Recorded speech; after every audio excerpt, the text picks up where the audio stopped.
Bismillahirrahmanirrahim. Assalamualaikum warahmatullahi wabarakatuh. Alhamdulillahi nahmaduhu wa nasta'inuhu wa nastaghfiruh wa na'udzu billahi min syururi anfusina wa min sayyiati a'malina. May yahdihillahu fala mudilla lahu wa may yudlil fala hadiya lahu. Asyhadu an la ilaha illallah wahdahu la syarika lah wa asyhadu anna sayyidana wa nabiyyana wa habibana Muhammadan abduhu wa rasuluhu la nabiyya ba'dah.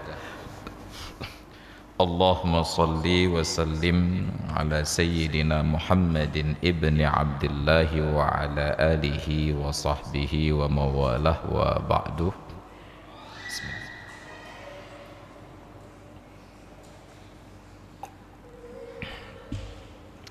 Hadirin dan hadirat jamaah salat maghrib dan salat isya yang dirahmati Allah, alhamdulillah dapat kembali berhadir dan kita sudah masuk ke tahun 2022 Masehi di tanggal 6, yang berarti pengajian kita yang terakhir di tahun yang lalu.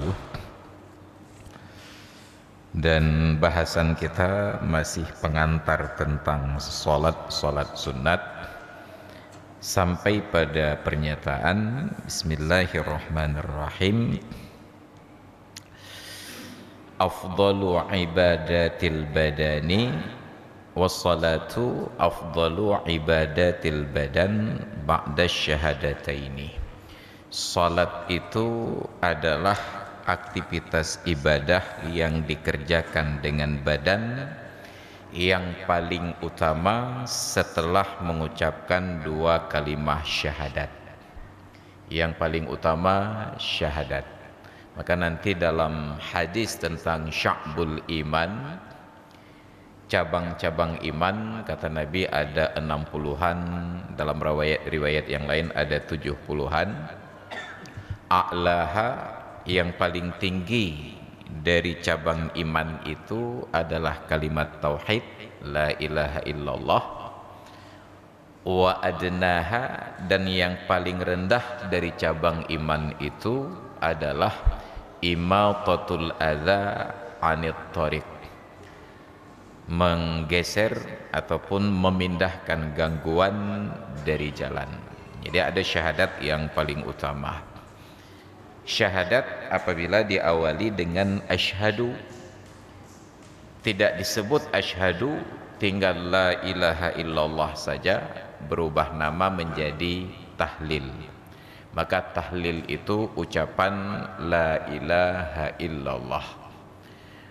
Di luar Aceh, aktivitas orang yang berkumpul membaca rangkaian zikir ayat-ayat Al-Quran tertentu berikut dengan la ilaha illallah yang diulang-ulang dinamakan tahlilan. Sedangkan di Aceh, aktivitas itu dinamakan dengan somadiyah. Kenapa? Karena ada Allahus Samad yang berulang-ulang. Kenapa Aceh berbeda? Itulah Aceh, wajib berbeda, enggak boleh sama dengan orang lain. Ketika di tempat yang lain lembaga keulamaan disingkat MUI, Majelis Ulama Indonesia, maka di Aceh disingkat MPU, Majelis Permusyawaratan Ulama. Pokoknya Aceh tampil beda. Makanya peraturan MUI tidak berlaku pada MPU. Kalau di MUI anggotanya tidak boleh merokok, di MPU boleh merokok. Kenapa? Karena tidak tunduk pada peraturan MUI pusat. Aceh dilawan. Jadi ada tahlilan, ada somadiyah. Intinya sama. Eno, cano, mano. Beda nama, sama substansi. Jadi lalu terjadilah perbincangan para ulama. Apakah benar salat itu yang paling utama?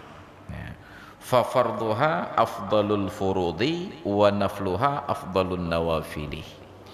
Maka salat fardu adalah ibadah fardu yang paling utama, salat sunat adalah ibadat sunat yang paling utama. Jadi dibuat penjelasan. Kenapa demikian kondisinya? Liqaulihi ta'ala, karena ada perintah Allah Ta'ala, wa'mur ahlaka bis salati wastabir 'alaiha.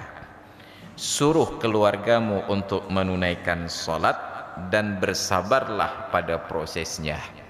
Jadi mengajak istri dan anak-anak untuk salat itu bukan perkara mudah. Lebih mudah mengajak gotong royong membersihkan rumah. Lebih mudah mengajak gotong royong untuk hal-hal yang lain. Padahal salat itu sekitar 5 sampai 10 menit. Bagi yang sudah terbiasa salat 2 menit udah selesai. Nyandum lancar kan. Seperti latihan bela diri. Kalau sudah terlalu mahir itu kecepatannya sangat tinggi.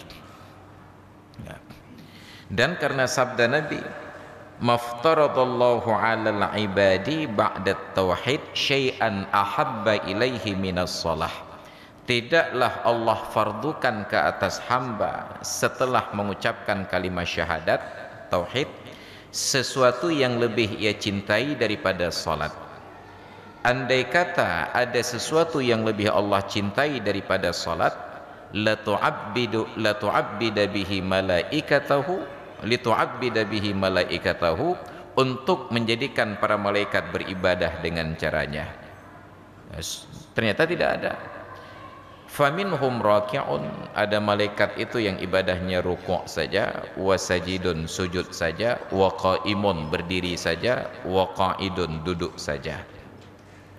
Kemudian dalam hadis riwayat Imam Bukhari dan Muslim, saat ditanya ayyul a'mali afdal, pekerjaan apa yang paling utama, dijawab as-salatu li waqtiha, salat pada waktunya. Dan itu sudah kita uraikan pada pertemuan yang lalu.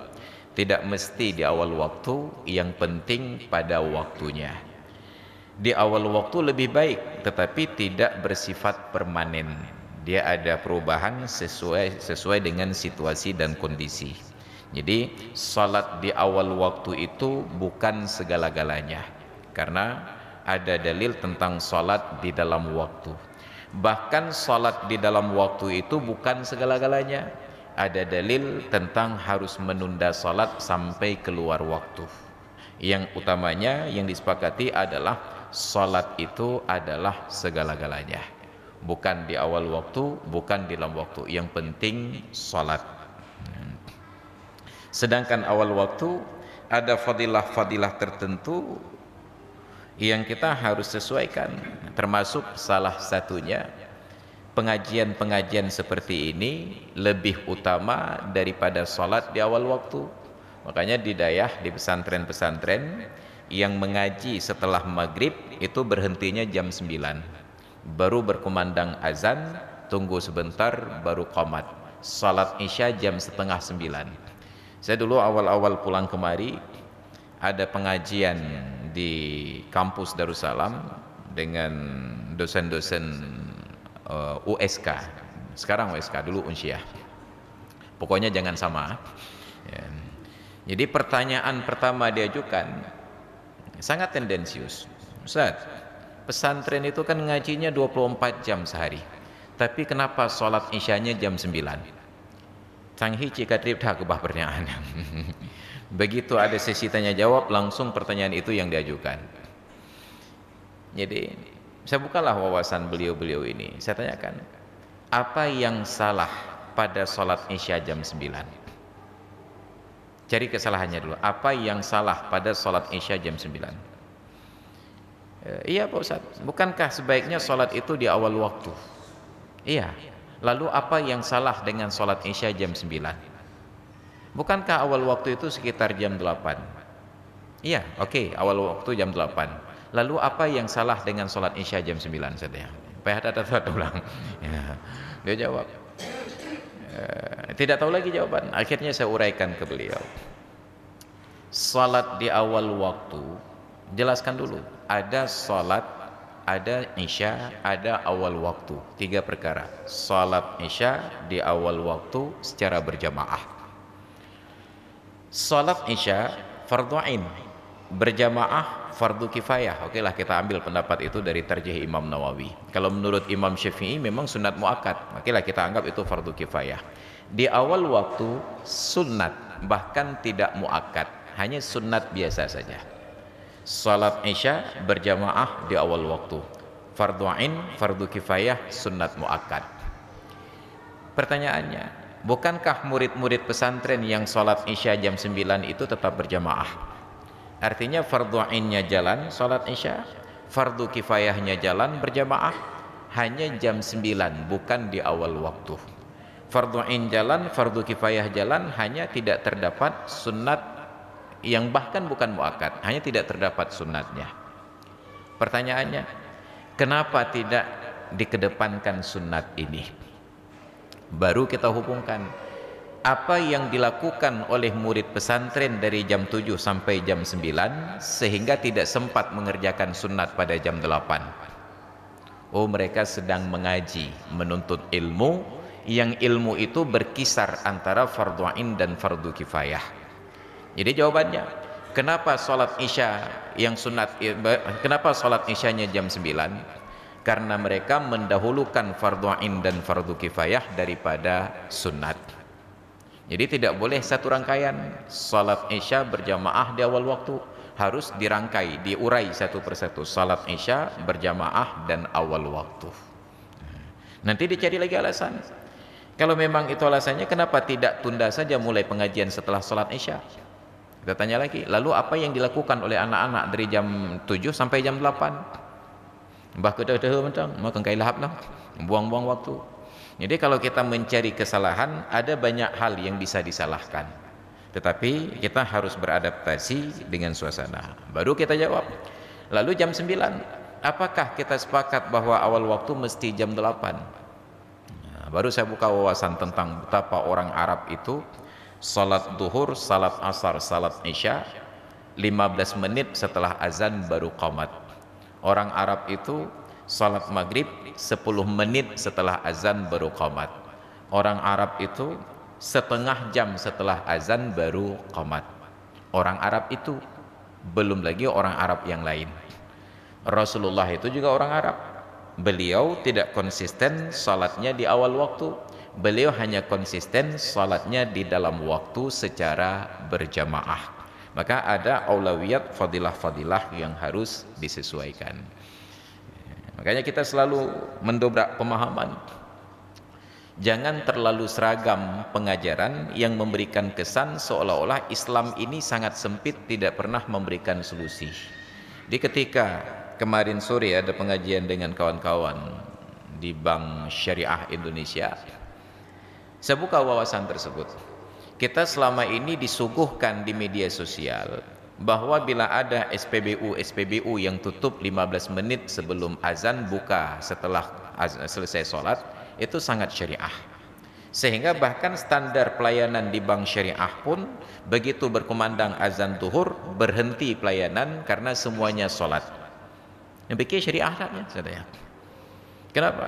Karena di antara nasabah yang antri ini ada orang yang sudah 1 jam menunggu, menghargai urutan-urutan yang dipanggil satu demi satu. Ketika nomor urutannya akan dipanggil, tiba-tiba berkumandang azan. Tanpa beban petugas bank, tutup layanan, tuliskan karton, sholat. Lalu apakah Anda pikir nasabah ini tidak sholat? Oh, kan mereka bisa sholat berjamaah, dengar kami dulu. Lalu apakah Anda yakin bahwa nasabah itu semua kondisinya normal, tidak ada yang terburu-buru? Ada yang barangkali mau berangkat ke luar negeri takut ditinggal oleh pesawat, ada yang sedang dinanti oleh rombongan, hatinya menjadi tidak nyaman, ada yang anak dan istrinya sedang dirawat perlu terburu-buru. Tapi Anda dahulukan sholat berjamaah dengan mengabaikan nasabah ini. Maka syariah itu komprehensif, bukan hanya parsial. Udah parsial lagi. Jadi komprehensif, melihat persoalan secara menyeluruh. Maka kita harus kedepankan pengajian, praktek ibadah itu yang berlandaskan akhlak, bukan ibadah dengan menafikan akhlak. Maka bahagian dari kesempurnaan ibadah adalah yang menyempurnakan akhlak. Kita buat perbandingan. Kalau berbicara tentang khusyuk di dalam salat, pertanyaannya, apakah Rasulullah jauh lebih khusyuk ataukah kita lebih khusyuk? Rasulullah lebih khusyuk. Tapi Rasulullah yang sangat khusyuk salatnya ini, dalam salat mendengar tangisan anak kecil dan beliau percepat selesai salat. Saking cepatnya sampai ditanya oleh sahabat, kenapa sangat cepat ya Rasulullah? Jawaban beliau, rahmatan bi ummil walad, karena iba kepada ibu anak kecil tadi. Bayangkan salat beliau yang sangat khusyuk, tetapi beliau mendengar ada tangisan anak kecil. Pucik khusyuk tak menekmit mau terdengar. Ternyata bahagian dari kesempurnaan khusyuk di dalam salat adalah kepedulian kepada orang yang di sekitar. Maka tidak sah khusyuk salat kita sampai lupa ada orang yang menderita di sampingnya. Kita khusyuk salat, tapi orang anak kecil merangkak hampir kecelakaan, kita abaikan. Saya Allah manukmit, berapalah harga anak kecil dibandingkan salatmu. Maka akhirnya masyarakat mulai menggugat ketika ada orang-orang dalam tanda kutip mohon maaf yang alim, ketika tamu datang ke rumahnya, karena belum jadwal keluar dari zikir dan wiridnya, dia abaikan tamu itu di luar untuk menyelesaikan zikir dulu. Padahal tamu yang datang ini ada yang kondisinya buru-buru, mau diceraikan oleh suami, sedang minta solusi. Pak Ustadz, ini saya hampir saja diceraikan oleh suami, kira-kira saya terima pasrah saja atau bagaimana solusinya? Sedang berkecamuk pemikiran itu dalam benaknya. Ho kudanyong. Biarlah saya tanyakan kepada Tengku Cot Keeng itu. Bayangkan dari Cot Masjid beliau berangkat ke Cot Keeng hanya untuk mendapatkan jawaban yang durasi waktunya 5 menit. Begitu sampai ke Cot Keeng, saya mau masuk wirid. Istri lapor, bang ada tamu di luar. Siapa? Ada ibu-ibu mau tanya sesuatu. Bilang ke beliau tunggu 1 jam lagi, saya mau wirid dulu. Nyen Tengku Cot Keeng telah jawaban. Kenapa? Mengabaikan tamu yang terburu-buru hanya untuk mengedepankan wirid yang masih ada waktu yang lain. Makanya di dalam Islam ada aulawiyat. Maka disusunlah konsep-konsep tersebut. Nah, maka dinyatakan li waqtiha, salat pada waktunya. Dan ucapan Nabi sallallahu alaihi wasallam, istaqimu wa'lamu anna khaira a'malikum as-salatu wa li'annaha tajma'u bainal qurbi tajma'u minal qurbi ma tafarraqa fi ghairiha min dzikrillahi ta'ala wa rasulihi wal qira'ah wat tasbih wal lubsi wal istiqbal wat taharah was sutrah wa tarkil akli wal kalam wa ghairi dzalika. Dan lagi kata Rasulullah dalam hadis, istaqimu, konsistenlah kalian, dan ketahuilah bahwa pekerjaan kalian yang paling baik adalah salat. Itu hadis. Logikanya, karena di dalam salat itu menghimpun berbagai bentuk ibadah yang tercerai-berai pada ibadah yang lain. Di dalam salat ada zikir kepada Allah dan Rasulnya, di dalam salat ada qiraah, ada tasbih, memakai pakaian yang menutup aurat, menghadap kiblat, bersuci, sutrah, nah, kita pasang di depan, watarkil akli, tidak makan, tidak berbicara, dan ibadah-ibadah yang lain. Dikhususkan lagi, hanya di dalam salat kita boleh rukuk dan sujud. Di luar salat tidak boleh rukuk, tidak boleh sujud. Makanya tidak diajarkan dalam Islam bentuk penghormatan kepada siapapun, termasuk kepada orang tua dan kepada guru, dalam bentuk mencium kaki, mencium lutut. Kita hanya dalam bentuk cium pipi. Itu pun tidak disebut cium pipi, disebut mu'anaqah. Mu'anaqah itu dari kata-kata unukun, leher, bertemu leher dengan leher. Cuma karena leher kita pendek, akhirnya yang ketemu pipi dengan pipi. Kita sebutlah cipika, cipiki. Cium pipi kanan, cium pipi kiri. Maka tidak diajarkan, jangankan cium kaki ataupun cium lutut, bahkan cium tangan pun sebenarnya kurang populer. Makanya di Arab itu nggak ada atraksi cium tangan. Terlepas dari Wahabi atau non Wahabi, di Arab tidak ada cium tangan. Tetapi ulama Arab selain yang dari kalangan Salafi, mereka juga menghargai perbedaan tradisi. Mereka tahu bahwa tradisi kita orang Melayu, bentuk penghormatan kepada pihak-pihak yang kita muliakan karena lebih tua umur, lebih tua jabatan, itu adalah dengan cium tangan. Hanya tidak diajarkan untuk memuliakan orang yang lebih tua kekayaan dengan cara cium tangan. Hanya yang lebih tua umur, lebih tua pangkat, lebih tua pengalaman, ilmu. Lebih tua kekayaan, tidak diizinkan cium tangan. Maka kata Nabi, man tawadha'a li ghaniyyin dhahaba thulutsa dinih. Barang siapa yang bersikap tawadhu', merendahkan diri di hadapan seseorang yang kaya karena kekayaannya, 2/3 agamanya berangkat, hilang 2/3 agama. Sedangkan tradisi kita demikian. Kalau datang orang miskin, kita berjabat tangan, berdiri tegak, lentik lah ikut lagi. Ketemu orang yang sama kekayaannya, santai saja. Tapi begitu ketemu orang yang kaya, langsung nunduk-nunduk, cium tangan. Saat diprotes, loh Pak, itu kok cium tangannya? Ayahwa. Kalau konsepnya ayahwa, seharusnya semua ayahwa demikian. Ini ternyata hanya ayahwa yang kaya nunduk-nunduk. Ayahwa yang miskin cor kan? Yakinlah itu bukan karena ayahwa, tetapi karena harta. Man tawadha'a li ghaniyyin dhahaba thulutsa dinih. Barang siapa yang merendahkan diri di hadapan seseorang karena kekayaan orang tersebut, maka berangkatlah 2/3 agamanya. Maka kalau ingin menyombongkan diri, itu di hadapan orang kaya. Jangan menyombongkan diri di hadapan orang miskin. Di hadapan orang miskin kita harus bersikap tawadhu. Makanya saya kalau datang ke kantor-kantor itu, kalau ketemu pejabat jarang nunduk-nunduk. Tapi kalau ketemu warga biasa, nyoperde cita cium aja doa. Dan saya sampaikan dalam ceramah kepada bapak-bapak yang terhormat, saya tidak terlalu menghormati karena memang bapak-bapak sudah terhormat. Ini yang lain yang jarang dihormati, perlu saya hormati sekali-kali. Mengapa jubu? Hal-hal sederhana dalam hidup. Jadi terjadi praktek demikian. Rukuk dan sujud hanya boleh di dalam salat.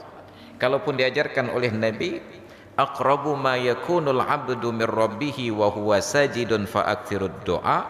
Posisi terdekat seorang hamba dengan Tuhannya adalah ketika sedang sujud, maka perbanyaklah doa. Itu doa ketika sedang di dalam sujud, bukan sujud ketika ingin berdoa.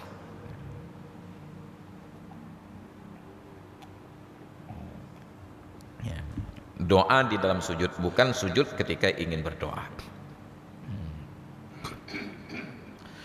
Wa qauluhu ibadatul badan. Ketika tadi di dalam teksnya ibadah badan yang paling utama setelah syahadat adalah salat, kharaja biha ibadatul qalbi, maka dengan pernyataan ibadah badan tidaklah termasuk di dalamnya ibadah hati.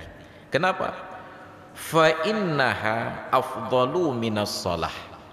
Ibadah hati itu jauh lebih utama daripada salat. Apa ibadah hati? Wadzalika kal iman. Seperti iman. Iman itu bukan dengan gerak badan, iman itu dengan gerak hati. Maka syahadat ada rukunnya 3. Dimulai rukun yang pertama syahadat itu at-tasdiqu bil qalbi, hati membenarkan. Walaupun sudah membenarkan dengan hati, bila tidak terucap dengan lidah, tidak sah iman. Maka ada al-iqraru bil lisan. Sebenarnya Abu Talib itu sangat percaya Allah Ta'ala sebagai Tuhan. Bila tidak, sungguh tidak mungkin Abu Talib memberikan perlindungan dakwah kepada Muhammad keponakannya. Tapi kenapa Abu Talib tidak beriman? Kenapa dihukumkan kafir? Karena sampai nafas terakhir tidak mengucapkan syahadat. Pendeta-pendeta yang menjadi penasihat utama Kaisar Heraklius, mereka sangat percaya Allah sebagai Tuhan dan Muhammad Nabi terakhir. Maka ketika Rasulullah kirimkan surat dakwah kepada Kaisar Heraklius, di dalam bahasa Suryani, surat itu diserahkan kepada pendeta-pendeta Kaisar dan dibaca. Para pendeta ini sampai berlinangan air mata, lima arafu minal haq, karena mereka tahu surat ini benar. Lalu Kaisar Heraklius bertanya, bagaimana pendapat kalian? Kata mereka, wahai baginda raja, surat ini benar, orang yang mengaku nabi ini benar, dakwahnya juga benar. Pilihan Anda ada 2. Anda beriman kepada nabi ini, tetapi jabatan Anda dilengserkan. karena penduduk Anda adalah orang yang beragama Nasrani. Atau pilihan yang kedua, Anda balas surat ini dengan segala bentuk kehormatan dan Anda tetap sebagai orang Kristen dan tetap sebagai raja. Pertanyaannya, apakah mereka tidak yakin kepada Allah? Yakin. Tapi mereka tidak mengucapkan syahadat. Maka dibalaslah surat Nabi ini oleh Kaisar Heraklius dan diperintahkan kepada kurirnya, kita nggak tahu dari Tiki, JNE atau kantor pos itu, tolong perhatikan jawaban Nabi tersebut setelah mendengarkan suratku. Kenapa bukan setelah membaca suratku, tapi setelah mendengarkan suratku? Karena raja itu sudah diberitahukan oleh pendetanya bahwa Nabi itu tidak pandai membaca. Alladzina yattabi'una ar-rasulan nabiyyal ummiyal ladzi yajidunahu maktubun 'indahum fit Taurati wal Injil. Mereka yang mengikuti seorang rasul yang juga seorang nabi al-ummi yang tidak pandai membaca. Yang mereka dapati keterangan itu terdapat di dalam kitab mereka, dalam kitab Injil dan kitab Taurat. Maka pendeta ini tahu bahwa Muhammad tidak pandai baca. Makanya raja ini pilihan katanya tidak keliru. Jangan kalian keluar dulu sebelum kalian mendengar reaksi Nabi ini setelah mendengar surat ini. Kenapa mendengar surat? Karena dibacakan oleh asisten beliau, Zaid bin Sabit. Begitu selesai dibaca, ternyata raja ini menolak menerima Islam, tetapi memuliakan surat Nabi dengan memberikan bingkisan dan hadiah. Nabi katakan, amma hadza faqad atharat dunya 'alal akhirah. Adapun orang ini lebih memprioritaskan pangkat dunia daripada kedudukan akhirat, maka dia tanggung dosanya sendiri dan dosa bangsa Rum seluruhnya. Kenapa? Andai kata beliau masuk Islam, kalaupun orang Romawi tidak ikut, minimal beliau selamat. Tapi karena dia memuliakan suratku, adamallahu mulkahum, semoga Allah kekalkan kekuasaan mereka. Maka mendengar jawaban tersebut disampaikan oleh kurir, langsung Kaisar Heraklius bertitah, surat yang dulu dikirimkan oleh Muhammad simpan di tempat yang istimewa di dalam peti emas, tidak boleh dipegang kecuali oleh raja keturunanku yang berkuasa ataupun oleh putra mahkotanya. Selama surat ini tetap di tangan kita, maka selama itulah kekuasaan itu ada di kita. Maka saya baca dalam sebuah buku yang dikirim oleh Rabitah Alam Islami dengan judul Muhammadun Ar-Rahmatul Muhdah. Ternyata sampai hari ini di Roma itu tetap ada sebuah kerajaan kecil dari keturunan terakhir dinasti Kaisar Heraklius dan mereka tetap menjadi raja. Walaupun bukan lagi raja untuk sebuah negara, tinggal raja seukuran Cot Keeng saja barangkali, tapi tetap raja. Daripada di Aceh, na raja hanali kerajaan, tinggal wali negara tu kan, hanya wali pihana negara je ya. Ini Kaisar Heraklius. Maka ada iman, ada at-tasdiq. Najasyi, beliau percaya Allah sebagai Tuhan dan beliau mengucapkan kalimat syahadat. Maka tapi ucapan syahadat beliau itu tidak diproklamirkan kepada penduduknya di Ethiopia. Di hari beliau meninggal dunia, Allah sampaikan pesan kepada Rasul melalui malaikat Jibril tentang kematian Raja Najasyi. Karena di negeri Najasyi tidak ada orang Islam yang memfardu kifayahkan, maka Nabi ajak para sahabat untuk melaksanakan salat jenazah gaib. Maka itulah salat jenazah gaib yang pertama dalam sejarah Islam untuk Raja Najasyi. Jadi tidak harus salat jenazah gaib itu jenazahnya di arah kiblat, karena Ethiopia ada di belakang sedangkan Madinah dekat dengan Mekah, tidak pada arah jenazah itu berada. Maka tidak sah iman apabila tidak ada syahadat. Tasdik ada di dalam hati, maka itu pekerjaan yang paling utama. Wal ma'rifah, juga ada ma'rifah, mengenal Allah. Maka ada orang yang membagi tauhid itu pada tingkatan pertama itu mungkin syariah, hanya praktek badan mengerjakan sholat seperti kita ini. Di atasnya itu ada tarikat, orang yang mengamalkan ibadat tapi atas pemahaman yang sangat jelas, ilmunya lengkap, diamalkan sesuai ilmu. Di atasnya itu ada hakikat, artinya beribadah itu sesuai dengan kehendak Allah Ta'ala, bukan hanya sebatas sesuai dengan aturan syariat. Nanti di atasnya ada ma'rifat. Itu derajat yang paling tinggi, orang-orang yang sampai pada derajat ma'rifat. Bagaimana bentuknya wallahu alam. Karena bila saya mampu menjelaskan berarti saya sudah sampai pada derajat ma'rifat. Kalau sudah sampai ma'rifatnya hana truli kan. Ya, kenapa? Karena permainannya itu sudah gede nim, gede belang bintang, maheng. Ya, itu orang-orang yang sampai ma'rifat. Wat tafakkur fi masnu'atillah. Demikian pula berfikir tentang ciptaan Allah. Itu bukan pekerjaan fisik, itu pekerjaan akal, batin. Makanya di dalam Al-Quran ketika Allah menyatakan tentang ulul albab, siapa ulul albab? Alladzina yadhkurunallaha qiyaman wa qu'udan wa ala junubihim. Mereka yang berzikir kepada Allah sambil berdiri, sambil duduk, sambil berbaring. Apakah derajat-derajat zikir ini paling tinggi? Tidak, itu terjadi eskalasi. Sambil berdiri mereka berzikir, enggak sanggup berdiri, duduk mereka berzikir, enggak lagi duduk, udah tidur pun masih berzikir. Tapi ada zikir yang lebih tinggi dari 3 derajat ini. Siapa? Wa yatafakkaruna fi khalqis samawati wal ard. Mereka yang berfikir tentang proses penciptaan langit dan bumi.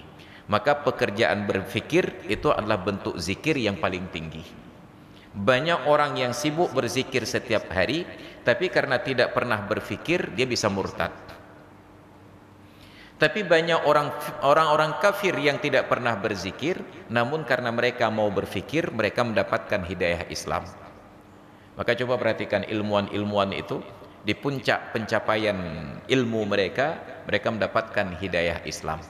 Mereka temukan Allah. Maka sangat berbeda orang Islam yang murtad dengan orang non-muslim yang mu'allaf. Rata-rata Islam yang murtad itu enggak berkelas. Kahanapat mita bule murtad. Sedangkan orang non-muslim yang mu'allaf itu orang-orang berkelas. Ketika mereka sudah tidak lagi merasakan kepuasan dunia ini, mencari dimensi yang lain, mereka dapatkan hidayah. Mereka yang istananya itu seluas kampung cat masjid, tapi tidak ada kesenangan lagi. Kalau nonton TV tidak perlu pakai remote lagi, tinggal dengan hati saja itu tayangannya. Tapi tidak ada kesenangan lagi. Kalau datang ke tempat manapun sudah ada protokolernya sendiri. Uang itu sudah tidak berseri. Lalu mereka mencari hiburan di tempat yang lain, panjat tebing. Mereka ke tengah hutan, goa-goa, mencari tempat yang lain. Mereka orang-orang yang seperti ini tiba-tiba mendapatkan hidayah Islam. Kayak itu bawa penglih. Sedangkan orang Islam yang murtad rata-rata hana mohon minta penglih. Maka coba perhatikan semua sejarah orang yang murtad itu sudah enggak jelas pencapaiannya. Tapi orang-orang yang mendapatkan, orang-orang yang mu'allaf itu biasanya orang berkelas. Maka ada tafakkur. Berfikir lebih utama daripada berzikir. Mereka yang berfikir pada ciptaan Allah allati yustadallu biha ala kamali qudratihi, yang mereka mengambil dalil dengan ciptaan Allah itu atas kesempurnaan kudrahnya. Suatu hari saya sampai ke Sinabang. Di masjid di kota Sinabang itu lantainya dari batu alam. Ketika keluar saya bertemu dengan seorang akademisi Unsyah. Beliau ahli di bidang meneliti tentang astronomi. Biasanya di media sosial beliau lebih dahulu memberitahukan tentang kapan terjadi gerhana dan formasi tertentu dari benda langit sebelum ada berita di media. Waktu keluar Surah Ilyas, ketika keluar beliau katakan, saya Ustaz, ini batu alam dari sedimen-sedimen benda purbakala. Kalau kita mau teliti, ini akan didapati bentuk-bentuk fosil di sini. Kalian ke di pintu keluarnya. Lalu bertunjukkan sebuah formasi. Coba lihat Ustaz. Ini adalah fosil ikan. Kita melihat batu pualamnya mungkin tentang lagi batu bintihnya. Ternyata mereka melihat sesuatu yang berbeda. Dan kalau ada yang tahu, maka ditunjuklah secara detail. Terlihatlah benar-benar bentuk ikan utuh, seolah-olah terhimpit batu dalam durasi waktu yang ratusan tahun, lalu batu itu terbelah dan terlihatlah bentuknya, sedimen-sedimen tersebut. Itu pandangan orang yang berilmu. Maka ketika dulu masih kuliah di Al-Azhar, datang seorang warga Belgia yang istrinya orang Aceh dari Darussalam, Tanjung Dayah. Beliau mengajak kami untuk jalan-jalan ke Sphinx, ke piramid. Mereka mau mahasiswa, warna orang pakai japri kan galak dak jalanlah. Itu tahun 2003. Ketika sampai di tempat objek-objek bersejarah, beliau keluarkan kamera. Belum ada format digital waktu itu, masih kamera biasa, Canon, Nikon dan seumpamanya. Setiap kali beliau keluarkan kamera, kami langsung berbaris di depan beliau, memfoto. Sampai akhirnya beliau kesal dan katakan, saya datang jauh-jauh ke Mesir ini bukan mau foto muka kalian. Baru kami sadar, saya mau foto batu-batu ini untuk nanti saya teliti lebih lanjut bagaimana susunannya, strukturnya, formasi dan lain sebagainya. Kamu saya kedebik kamera kamu bari heliku. Maka mengganggu dah kamera kan. Jadi akhirnya enggak tahan lagi, beliau keluarkanlah kalimat ajaib itu. Saya datang ke Mesir jauh-jauh ini bukan mau foto muka kalian. Baru saya sadar ternyata orang berkelas tidak mau foto dirinya setiap hari. Hanya orang-orang yang tidak berkelas yang selalu selfie ya. Lagi hana benda lain tu kalian, mukaro matai luluh tapi. Itu tingkatan kita. Maka orang-orang yang berkelas tidak lagi sibuk memoto diri sendiri. Kenapa? Karena dia akan dipoto oleh orang lain. Yang foto-foto roh-roh cihana sotem foto kan. Maka akhirnya dia fotolah diri sendiri. Ya. Jadi mereka datang untuk meneliti benda-benda tersebut. Ini tafakkur, berfikir tentang proses penciptaan. Maka apapun yang kita perhatikan dari bentuk alam ini akan sampai pada kesimpulan tidak ada yang tidak indah. Maka para peneliti alam, peneliti binatang, setiap binatang yang diteliti mereka sampai kesimpulan binatang ini indah sekali. Rok bak cacing indah. Itanya tak kalian luat. Tapi ternyata pada peneliti mereka memuji cacing ini sangat indah, keralup ini sangat indah, retoh indah. Kita tidak tahu keindahan karena tidak pernah meneliti. Lalat indah.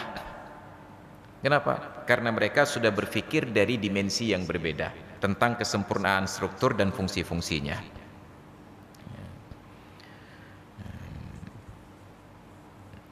Wasabru, dan demikian pula ada sabar. Sabar itu bukan pekerjaan fisik. Sabar itu jauh lebih utama daripada ibadah badan.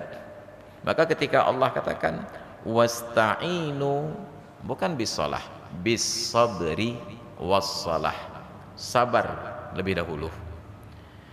Orang yang salat pahalanya jelas, tapi orang yang sabar pahalanya tidak mampu dijelaskan oleh Allah. Innama yuwaffas sabiruna ajrahum bighairi hisab. Orang-orang yang sabar itu diberikan balasan oleh Allah unlimited, tidak terbatas. Maka segala aspek ibadat yang mengandung unsur sabar itu menjadi unlimited. Orang yang puasa, Allah tidak jelaskan berapa pahala orang yang puasa. Kenapa? Karena motivasinya adalah sabar.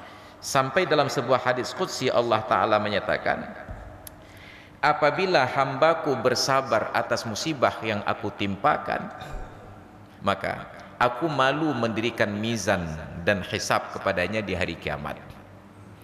Hamba yang saat aku berikan ujian dia bersabar tidak berkeluh kesah, nanti hari kiamat saya merasa malu untuk menimbang amalannya. Makanya langsung masuk surga. Kenapa? Karena sabar. Padahal belum tentu salatnya itu sempurna, tapi karena keutamaan sabar ini tadi sampai Allah merasa malu untuk menimbang dan menghisab. Tapi orang yang salat, setinggi apapun kualitas salatnya tetap akan dihisab oleh Allah. Makanya ada pertanyaan Allah pada malaikat, wahai malaikatku, perhatikanlah dari salat-salat sunat hambaku. Apakah ada? Oh ada. Kalau ada, gunakan salat sunat itu untuk menutupi cacat dari salat fardunya. Tapi tidak ada perintah, wahai malaikatku, perhatikanlah adakah kekurangan dari sabar hambaku. Asal sabar itu bighairi hisab. Bighairi hisab artinya tidak lagi melewati proses hisab. Untuk orang-orang yang sabar, tidak berkeluh kesah. Karena memang tabiat kita diciptakan berkeluh kesah. Maka kalau ingin berkeluh kesah, kepada Allah saja. Nabi Ayub, beliau bukan tidak mengeluh, beliau mengeluh hanya kepada Allah. Rabbi inni massaniyadh-dhurru wa anta arhamur rahimin. Tapi kepada manusia, bahkan kepada istrinya, beliau tunjukkan kesabaran. Sedangkan kita mengeluhnya pada manusia, begitu tinggal berdua dengan Allah main game. Ya, dengan sakit demam, main game terus. Begitu datang tamu diberitahukan oleh isteri, "Tengku, cepat nak jamai dari cok masjid." Oh, cok ijah limbut dia. Wah tu warga cok masjid. Nyo payah dajuk sedekah bela tengku. Makanya orang-orang yang sakit di rumah sakit lawit pri perawatan lawitnya hanai wawa. Maka terpaksa dibuat peraturan tersebut.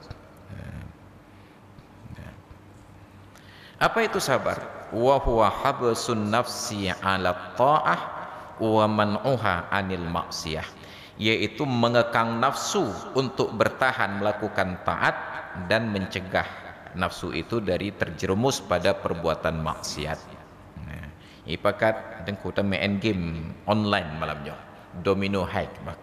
Mah napeng, anapa lon sedekah chip. Lon sedekah chip. Teruk chip sedekah dia. Itu mungkin berapa lama lagi akan ada orang yang menyumbang untuk dana masjid dari chip-chipnya. Menandajaknya tengku kamu dari panitia pembangunan masjid.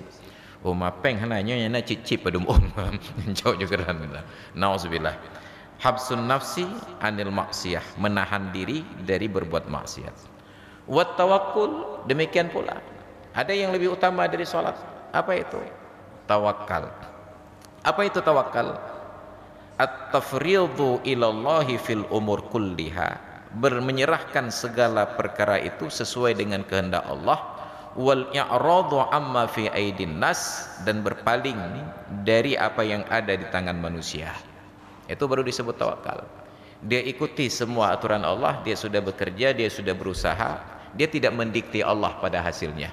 Ya Allah, saya sudah ikut tes PNS, saya sudah sekolah, IPK saya tinggi, saya ikut tes PNS, IPK saya tinggi, lewatnya nilainya tinggi. Tapi ya Allah, yang lain sudah bayar sogok cari orang dalam, people in, saya berserah diri kepadamu. Bila lewat alhamdulillah, tidak, yang tidak ada masalah.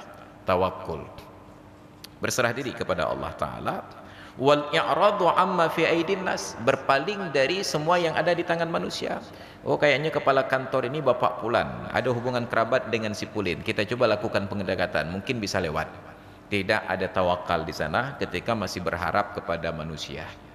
Yang penting ikuti saja prosesnya, serahkan kepada Allah. Maka selalu saya ingatkan orang-orang yang berfikir untuk sogok, andai kata dengan sogok bisa lulus kerja, maka sungguh setiap orang yang bayar sogok lewat pada pekerjaan tersebut. Andai kata dengan sogok lulus PNS, TNI dan Polri, setiap orang yang sogok pasti lulus semua. Tapi banyak orang yang sogok, yang lulus hanya orang-orang yang tertentu saja. Itu menunjukkan bukan karena sogok, karena memang sudah ditakdirkan untuk lulus. Maka selalu saya ingatkan, dalam kapasitas saya kenal banyak pejabat, gubernur, wali kota, bahkan saya sendiri wali kota Cekeung. Itu tinggal saya publikasi di Cekeung. Siapapun warga Cekeung yang ingin tes PNS, TNI dan Polri, temui saya. Untuk apa Pak Ustaz? Datanglah ke rumah. Nanti baru saya bilang, kalau mau ikut tes saya bisa bantu. Syaratnya Pak Ustaz, kasih uang 10 juta. Jaminan Pak Ustaz, kalau nggak lewat saya kembalikan. Ini kan ramai yang lewat. Ceretuh roh tes. Semua 100 orang datang ke saya masing-masing 10 juta. Padum kan 1 miliar. Usaha saya hanya menanti hari pengumuman kelulusan. Tahan uang itu dalam rekening sampai hari pengumuman. Dari 100 orang yang mendaftar lewat saya, nggak mungkin lewat 5 orang. 5 orang lewat 50 juta. 95 orang tidak lewat, datang lagi. Pak Ustaz tadi katanya dibantu untuk lewat, ini kok nggak lewat? Kan saya buat jaminan, kalau nggak lewat saya kembalikan. Cok pulang 30 juta tepo. Dapat 50 juta. Yang 5 orang lewat ini cerita kok bisa lewat? Dibantu oleh Ustadz Masrul, wali kota Cekeung. Memang hebat harganya, mujarab dan matin tak babah. Maka terkenalah kalau mau ikut tes PNS lewat Tengku Masrul saja. Jadi nak 5 orang lewat. 5 orang lewat, tersebar berita. 95 orang lewat, nggak ada yang dengar ceritanya. Ana betul tengkunya hek tajuk peng bagainya anda lewat mentero. Cikah pak. Jadi ini rahasia sogok. Maka yang ingin ikut tes ke depan temui saya. Ini ibadah batin, bukan lagi ibadah badan. Maka salat itu bukan yang paling utama. Ada di luar salat itu yang jauh lebih utama. Tapi salat menjadi syarat utama. Jadi sesabar apapun, setawakal apapun, apabila tidak sholat tetap masuk neraka. Tetapi nanti ini tentang sholat sunat, maka ada ibadah sunat selain daripada sholat yang jauh lebih utama daripada sholat sunat. Sabar, tawakal, pasrah dan lain sebagainya. Maka hadirin dan hadirat sekalian yang dirahmati Allah, oleh karena itu jangan terlalu kagum kepada orang yang mainnya di masjid saja. Habis sholat fardu, sholat sunat. Habis sholat sunat, tilawah sunat. Habis tilawah sunat, tidur sunat. Pokoknya yang sunat-sunat bantu lah masjid ya. Di luar ada orang lapar, menderita, mau makan, gak dibantu. Di luar ada orang yang kendaraannya mogok, gak ada yang dorong. Saya ingat suatu malam maghrib pengajian di masjid Al-Hidayah Prada. Saya datang terlambat. Biasa, udah tradisi saya terlambat. Ternyata begitu saya parkir, di depan saya itu terlihat ada anak muda. Ketika parkir ternyata ban roda mobilnya itu terperosok dalam parit. Saya tanya, ya kailo penodeko, masuk dulu ke dalam, nanti saya buat pengumuman untuk bantu dorong. Masuk, sholat. Begitu selesai sholat, mau pengajian begini, sebelum saya mulai saya katakan, di luar ada mobil yang terperosok, tadi jemaahnya mau datang sholat kemari, tolong dibantu untuk diangkat sebentar. Hampir semua jemaah keluar. Untung masih ada yang balik sebagian. Dibantu. Tapi ada yang berpikir, alah ngapain keluar, enak di dalam saya. Kita lupa bahwa membantu orang lain sedikit saja itu mendatangkan bantuan yang lebih besar untuk kita. Maka ada persoalan-persoalan besar pada orang lain, hanya perlu sedikit kepedulian kecil dari kita. Maka sebagai penutup pengajian malam ini, suatu malam Rabu, saya pulang pengajian dari Masjid Subul Salam Sungai Blangcut, transit di Ulai Karing, tempat saya biasa nongkrong. Saya udah ngopi di tempat itu dari tahun 96. Itu kalau biaya kopinya dikumpulkan sudah bisa naik haji 3 kali. Dari itu kurang 6 je kopi. Pakai kain sarung, peci saya tinggal dalam mobil. Begitu mau nyebrang, di seberang terlihat ada sebuah mobil pickup Kijang Buaya. Di belakang ada beberapa anak kecil tidur di baknya. Di dalam itu ada ibu-ibu sedang kipas anak kecil kepanasan. Di depan mulut buaya ini terbuka, ada seorang pria sedang utak-atik mesin. Di depan itu warung tempat saya biasa nongkrong. Ada 5, 7 sampai 10 orang laki-laki duduk biasa saja. Tidak peduli tentang bapak ini yang sudah berkeringat.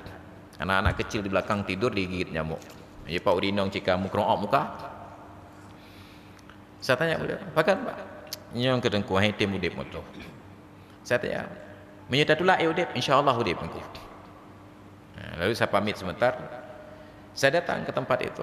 Mudah berinteraksi karena saya dari alma mater yang sama dengan mereka, sesama alumni warung kopi tersebut. Saya tantang, "Siapa mau olahraga?"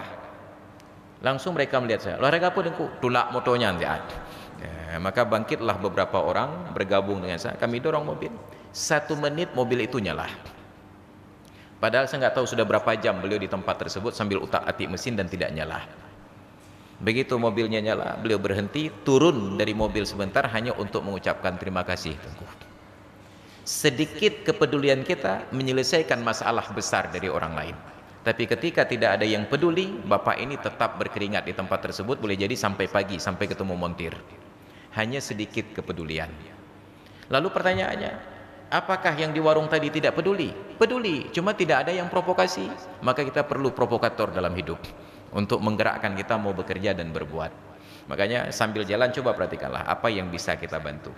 Dalam mobil saya itu lengkap. Ada kabel jumper, ada tali untuk tarik mobil. Jika tengoknya menyena motor-motor mogok, bahu tarik-tariknya gerom. Kalaupun tidak ketemu, setidaknya pahalanya itu sudah dicatat oleh Allah. Ada keinginan untuk melakukan.